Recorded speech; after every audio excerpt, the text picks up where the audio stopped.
នេះលោកគុណចាស់អង្គចិត្តលោកម្ចាស់រាប់បាតចំពោះព្រះសង្ឃបច្ច័យដែលគុណចាស់បានរាប់បាតបានហើយគុណចាស់បាន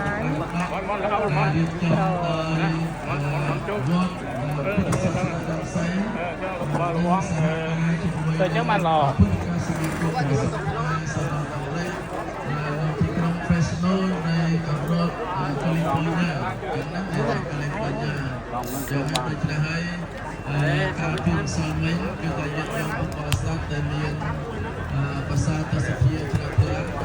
ជួយឧ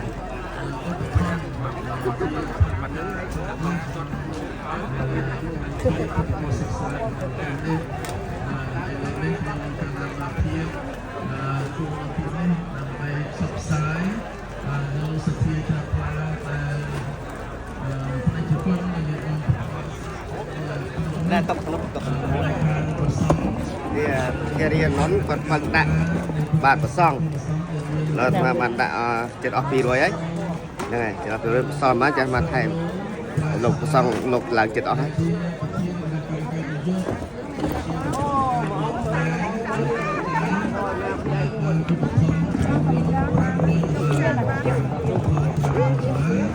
ហើយប្រជាជនរតនាសុភីហើយសុភី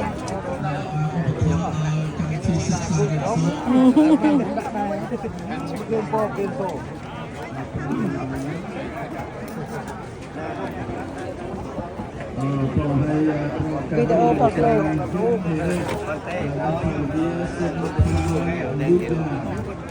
ពួកបានមានសាកទីទីទៅវត្តពុទ្ធសាសនា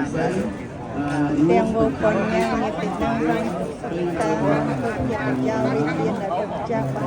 យកទៅខាងនោះយកទៅខាងនោះពុទ្ធចាស់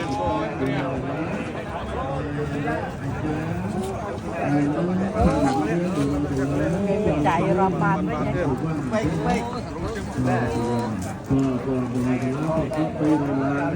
សូមមកសាទរសាទរណាសូមយកបានបន្តមកយកសូមបានយកចា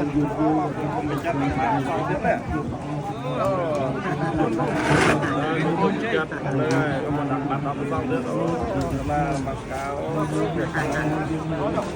របស់ខាងនោះជំនិកាត់គាត់មានសតារាខាង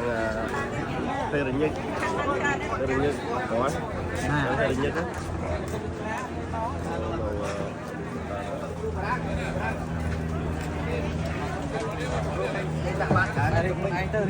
អត់ទេបងអត់ទេខ្ញុំយកចានបានហើយខ្ញុំយកតែញ៉ាំ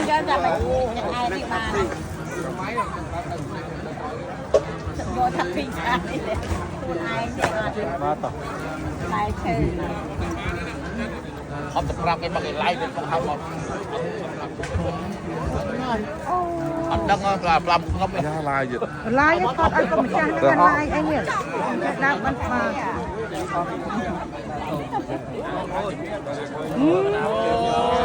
มันมาได้ลูกពីនៅមកនោះណាពីហើយเราท่องเย็นนะจังร้องគាត់ណាពីយកមកដាក់មួនហើយទៀតទេនោះទៀត TikTok ទៅឲ្យទីក្រុមនេះបាសចាំនេះទៀតលុយទៅចាស់អូន500ពីលោកហើយ500ក៏ពីអូនចាស់ឈោមុនគេចាំយកដាក់ផាត់ Be honest you I gotta go to work I'm already in trouble already Put mom on you